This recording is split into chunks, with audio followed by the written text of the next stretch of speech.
Assalamualaikum warahmatullahi wabarakatuh. Saya Rifal Akbar NIM 18043063 dari Universitas Negeri Padang.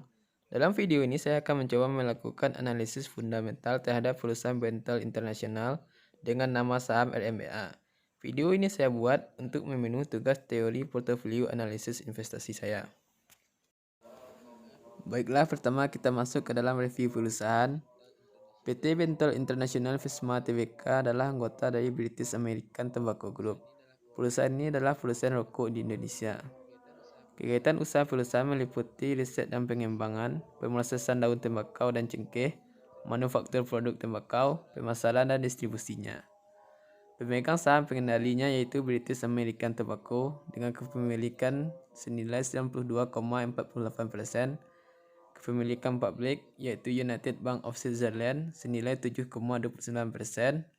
dan kepemilikan publik di bawah 5% dengan nilai 0,23%. Selanjutnya kita akan masuk ke bagian PK-nya. Pertama kita lihat revenue. Dapat kita lihat revenue perusahaan Bentel International dari tahun 2015 sampai 2020 konsisten mengalami kenaikan. Selanjutnya kita masuk ke dalam net profit or loss.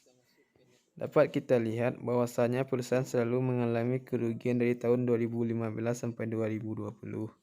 Kerugian paling tinggi yaitu terjadi pada tahun 2016. Oke, selanjutnya kita lihat dari segi asetnya. Asetnya mengalami kenaikan yang cukup konsisten dari tahun 2015 sampai tahun 2017, namun mengalami penurunan pada tahun 2018 dan kembali lagi naik pada tahun 2019 dan tahun 2020. Selanjutnya kita masuk ke bagian hutang. Hutangnya terlihat cukup konsisten mengalami kenaikan. Hutang tertinggi ada di tahun 2015 dan mengalami penurunan pada tahun 2016, namun terus mengalami kenaikan sampai tahun 2020. Selanjutnya kita masuk ke dalam modal.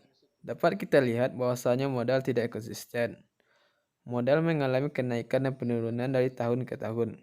Bahkan di tahun 2015 sempat turun sangat jauh dan naik lagi pada tahun 2016 dan turun lagi sampai tahun 2019 dan kembali lagi naik pada tahun 2020.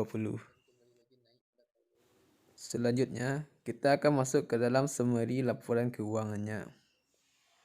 Di sini dapat kita lihat berapa harga sahamnya, jumlah saham yang beredar. Di sini dapat kita menganalisa pertumbuhan revenue. Dapat kita lihat bahwa revenue-nya selalu mengalami kenaikan. Namun net profit or loss-nya selalu mengalami kerugian dan equity-nya yang tidak konsisten. Selanjutnya kita dapat lihat MPM-nya, bahwa nilai MPM-nya selalu minus dari tahun ke tahun. Ini karena perusahaan selalu mengalami kerugian dari tahun ke tahun. Selanjutnya kita lihat dari earning per share-nya sebesar minus 40 pada tahun 2020 dan nilai per-nya sebesar minus 9 untuk tahun 2020. Untuk DER-nya senilai 1 pada tahun 2020. Ini bagus karena seharusnya total equity lebih besar dari total utang. Untuk ROE dan ROA-nya selalu minus dari tahun ke tahun. Dan untuk PBV-nya di kisaran 1 dan 2. Ini kurang bagus karena seharusnya PBV kecil dari 1,5. Di sini saya lampirkan perhitungannya. Perhitungan dari IPS, PER, DER, MPM, ROA, ROE, BV, dan PBV. Baiklah, selanjutnya kita masuk ke dalam kesimpulannya. Untuk produk dan jasanya, saya berikan hasil kurang bagus. Alasannya, meskipun Bentel Internasional merupakan salah satu perusahaan rokok terbesar di Indonesia, namun berdasarkan hasil searching saya di Google, brandnya kurang terkenal dan penjualan produknya selalu mengalami kerugian. Belum lagi upaya dari pemerintah untuk menghentikan kebiasaan masyarakat untuk merokok.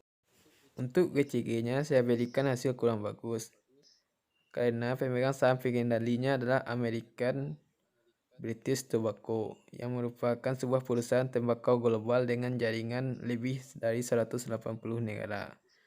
namun MPF-nya selalu mengalami penurunan. Karena itu saya memberikan hasil kurang bagus. Untuk revenue-nya saya berikan status bagus, karena dari tahun 2015 sampai 2020 revenue-nya konsisten mengalami kenaikan. Untuk net profit or loss-nya saya berikan kurang bagus, karena perusahaan selalu mengalami kerugian dari tahun ke tahun. Untuk aset saya juga berikan hasil bagus, karena selalu konsisten mengalami kenaikan. Untuk liability, saya berikan hasil yang bagus, karena DER-nya rata-rata masih di bawah 1. Untuk PBV-nya saya berikan hasil bagus, karena pada tahun 2020 net PBV-nya sebesar 1. Rasio ini bagus, karena memang seharusnya PBV kecil dari 1,5. Untuk ROA dan ROE, saya berikan kurang bagus karena nilainya selalu negatif. Untuk DER, saya berikan hasil bagus, karena dari tahun 2016 sampai 2020 nilainya 1 atau di bawah 1. Ini berarti equity lebih besar dari liability. Untuk PER, saya berikan hasil bagus, karena nilainya yang kecil. Dan untuk dividen, saya berikan hasil kurang bagus, karena perusahaan ini terkadang membagikan dividen, terkadang tidak.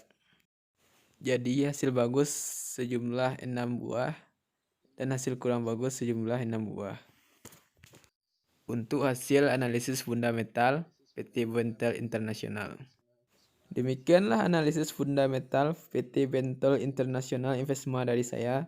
Jika ada kesalahan mohon dimaafkan, karena saya masih dalam proses belajar. Sekian, terima kasih. Saya akhiri dengan wassalamualaikum warahmatullahi wabarakatuh.